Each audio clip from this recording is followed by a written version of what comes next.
Assalamualaikum warahmatullahi wabarakatuh. Selamat pagi anak-anak. Kita ketemu lagi dengan materi bimbingan konseling kelas 11. Pada pagi hari ini sebelum melanjutkan ke materi yang lain, minggu yang kemarin Bu Sita sudah menjelaskan fungsi, pengertian, dan tipe kepemimpinan. Sekarang pada hari ini saya Bu Farida untuk bimbingan konseling kelas 11 dengan materi jiwa kepemimpinan. Jadi yang kemarin Bu Sita sudah memberi pengertian kepemimpinan dan fungsinya. Sekarang Ibu memberi materi jiwa kepemimpinan, tipe dan tugas kepemimpinan. Sebelumnya Ibu mau bertanya pada kalian, tahukah tentang kepemimpinan? Kemarin sudah dijelaskan ya sama Bu Sita. Nah, sekarang Ibu menjelaskan apa sih tipe kepemimpinan tersebut. Ya, di sini Ibu akan menjelaskan tipe kepemimpinan itu yang bagaimana. Ada 4 poin di sini ya. Kepemimpinan yang pertama, kepemimpinan diktatoris. Bahwa memimpin dengan cara menggertak atau menguasai. Nah, suatu contoh, kalian di sekolah dibentuk organisasi, terutama yang memimpin adalah ketua kelas. Nah, ketua kelas itu harus memberi contoh bagaimana cara memimpin dan membimbing anggota-anggota yang ada di kelas tersebut. Jika kalian nanti mengadakan musyawarah atau karang taruna di tempat kalian berada, kalian harus mengarahkan yang pertama tujuan untuk musyawarah. Jadi diagendakan dulu ya, sebelum melangkah ke berikutnya, kalian harus terlebih dahulu dirancang tujuannya apa dan bagaimana nanti sekiranya musyawarah atau rapat tersebut diadakan dengan biar berjalan dengan lancar ya. Jangan langsung dimulai acara atau materi belum menjelaskan, kalian harus memperhitungkan dulu apa sih tujuan pertama. Yang pertama ini, yang kedua ini, dan yang ketiga ini diagendakan dulu ya. Jangan langsung memberi keputusan atau memberi materi yang tidak berkenan di acara musyawarah tersebut. Jadi harus dikuasai dulu ya sebelum menginjak ke awalnya. Apa sih yang diagendakan pertama kali itu apa? Jadi nanti ketika kalian memulai musyawarah harus berjalan dengan lancar. Tidak ada yang mempunyai pendapat dan tidak simpang siur. Jadi harus selaras ya. Itu diktatoris. Yang kedua, kepemimpinan otokratis ya, pemusatan otoritas dan pengambilan keputusan pada pimpinan. Jadi harus kalian memusatkan dulu, pusatkan dulu apa yang mau diambil musyawarah tersebut, apa intinya. Jadi harus pemimpin ini harus bijak, harus tatak. Seakan-akan kamu harus fokus. Saya di sini harus memimpin musyawarah biar nanti anggota saya yang ada di tempat saya ini musyawarah terlaksana dengan baik. Nah, itu kepemimpinan otokratis ya. Jadi dipusatkan dulu. Jangan langsung ngambil keputusan yang tidak baik biar nanti musyawarah bisa berjalan dengan lancar. Yang ketiga, kepemimpinan demokratis. Kepemimpinan demokratis di sini berdasarkan pada desentralisasi kekuasaan dan pengambilan keputusan.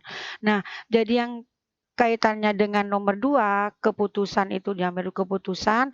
Nah, sekarang diambil intinya dulu, desentralisasikan. Jadi diambil poinnya. Biar nanti poin-poinnya bisa masuk ke materi berikutnya Karena apa? Nanti kalian tidak simpang siur, memberi pendapat, memberi komen, dan lain sebagainya.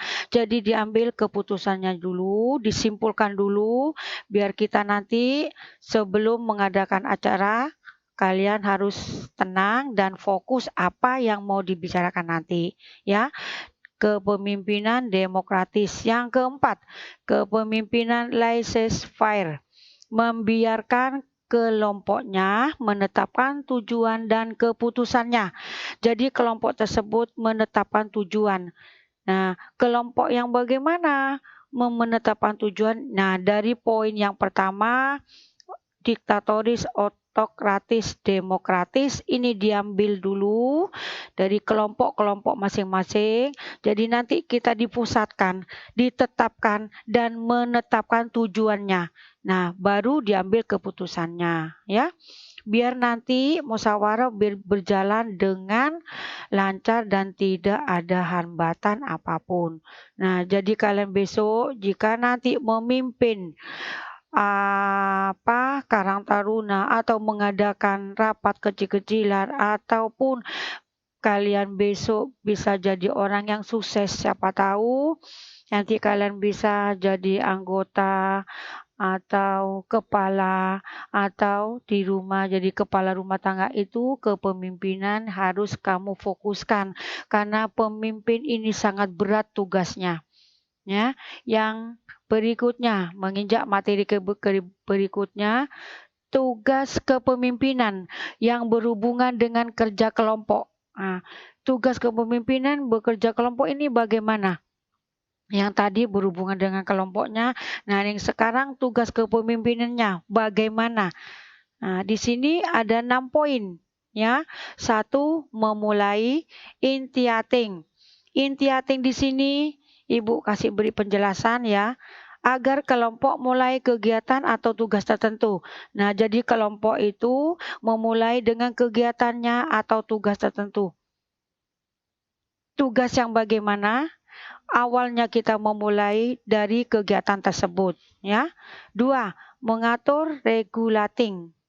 Di sini dijelaskan tindakan untuk mengatur arah dan langkah kegiatan kelompok. Jadi kita harus memberi tindakan dan mengatur langkah yang bagaimana nanti sebelum berjalan ke titik awalnya kita harus mengatur dulu arahnya dan kegiatan apa yang kalian tuju. Kelompok masing-masing harus mempunyai ide atau gagasan. Jadi per kelompok ke kelompok. Nah, jadi kalian nanti bisa mengatur dulu langkahnya, ya. Jadi per kelompok itu harus punya agenda dulu. Pertama tujuan, dan yang kedua ini, dan yang ketiga seterusnya. Nah, jadi kelompok itu harus mengatur siapa pemimpinnya, kelompok 1, kelompok 2, dan seterusnya. Yang ketiga, memberitahu, information, ya. Memberitahu dulu sebelum rapat dimulai atau 2 hari atau 1 minggu sebelumnya diadakan rapat, kalian harus memberitahu dulu. Jadi per kelompok itu harus menyiapkan materi apa yang harus saya buat besok acara rapat atau musyawarah besok. Di sini dijelaskan kegiatan memberi informasi, data, fakta, dan penempatan dan pendapat kepada para anggota dan meminta dari mereka informasi, data, atau pendapat. Nah, jadi nanti kalian memberi informasi, data, dan fakta. Sebelumnya informasi itu harus diberitahu kepada kelompok masing-masing. Ya, yang keempat, mendukung sport harus kita memberi sport, ya, memberi motivasi, harus mendukung. Di sini dijelaskan usaha menerima gagasan, pendapat dari bawah dan menyempurnakannya dengan menambah atau mengurangi untuk menyelesaikan tugas bersama. Jadi kesimpulan dari semua rapat itu kalian harus memberi gagasan atau pendapat yang dari di bawah kita, biar kita, anggota kita mempunyai ide atau gagasan lain. Jangan langsung kalian mimpin sendiri. Kelompok masing-masing itu punya gagasan, ide yang untuk mau disampaikan ke musyawarah nanti. atau mengurangi penyelesaian tugas bersama. Jadi masalah yang banyak kita harus dikurangi dulu dan menyelesaikan. Jadi tugas bersama itu harus diselesaikan dengan bersama-sama kelompoknya biar tidak ada pendapat yang simpang siur. Yang kelima, menilai, evaluating, menilai. Jadi semua masalah yang ada di musyawarah tersebut kalian harus dinilai dari kelompok 1 bagaimana, kelompok kedua bagaimana, kelompok 3 bagaimana. Jangan langsung kalian memberi ide gagasan yang tidak baik. Setiap kelompok mempunyai pendapat masing-masing, ya. Tindakan untuk menguji gagasan yang muncul atau cara kerja yang diambil dengan menunjukkan konsekuensi dan untung rugi. Nah, ya. Jadi sini sudah jelas penjelasannya, diambil keuntungannya, yang bagaimana sekiranya poin ini baik untuk dibawa ke rapat nanti, poin kelompok yang kedua atau yang seterusnya. Ya, jadi nanti kelompok masing-masing punya pendapat, dinilai yang ini cocok untuk dibawa nanti musyawarah. Nah, untung rugi itu sudah ada, ya. Biasa itu kalah menang itu sudah biasa. Karena kita harus memulai motivasi, kita harus punya gagasan yang baik untuk kalian, ya. Yang keenam, menyimpulkan, summarizing, kegiatan untuk menyimpulkan gagasan tindakan lebih lanjut. Harus disimpulkan semua gagasannya yang bagaimana, yang harus untuk dipertanyakan di musyawarah nanti. Nah, terus yang kelima atau terakhir, tindak lanjutnya bagaimana dari hasil musyawarah tersebut, ya. Jadi kalian besok jadi ketua kelas harus konsekuen, ya. Jangan langsung seenaknya saja memberi gagasan atau memberi pendapat yang tidak baik bagi temannya. Yang terakhir berhubungan dengan kekompakan. Di sini Ibu menjelaskan, ya. Tinggal berapa poin, sedikit saja, ya. Mendorong encouraging, ini dijelaskan bersikap hangat, bersahabat dan menerima orang lain. Yang kedua, mengungkapkan perasaan, expressing feeling. Tindakan menyatakan perasaan terhadap kerja dan kekompakan kelompok seperti rasa puas, senang, bangga, dan ikut sepenanggung perasaan jika terjadi masalah di dalam kelompok. Jadi kita musyawarah itu karena ada kekompakan, jadi sebelumnya harus diatur dulu. Jadi nanti akhirnya kita memberi nilai, merasa puas dan senang, tidak ada kekacauan di dalam musyawarah tersebut. Nah, makanya sebelum diadakan musyawarah, kalian harus diatur dulu. Tujuannya harus mengatur agendanya itu apa yang saya besok permasalahkan, ya. Yang terakhir, mendamaikan, mendamaikan harmonis biar kita selaras, harmonis dan tidak ada masalah apapun. Tindakan mendamaikan dan mempertemukan orang-orang yang berbeda pendapat. Jadi menunjukkan per kelompok kekompakan itu harus punya pendapat masing-masing, ya.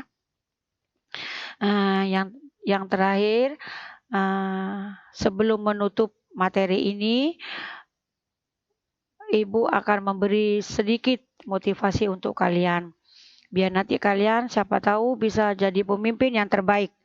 Di sini Ibu dijelaskan, tugas kepemimpinan adalah untuk tidak menetapkan kebesaran ke dalam kemanusiaan, akan tetapi hanya untuk memperoleh kebesaran, karena kebesaran itu sudah ada di dalamnya. Nah, demikianlah sekilas materi hari ini. Yang kemarin sudah Bu Sita, sekarang Bu Farida, tipe dan kepemimpinan dan fungsinya. Semoga materi pada pagi ini bisa membuat kalian bermanfaat dan dibuat kita membuat acuan, ya, biar besok kalian bisa jadi pemimpin yang baik. Demikianlah materi kupasan pelajaran bimbingan konseling untuk kelas 11 pada pagi hari ini. Semoga bermanfaat. Tetap semangat kalian ya. Meskipun pembelajaran daring di rumah, tetap semangat. Semoga pada pagi hari ini kalian dilindungi, diberi kesehatan, keselamatan, dan diberi ilmu yang baik bagi kita. Ibu akhiri, wassalamualaikum warahmatullahi wabarakatuh.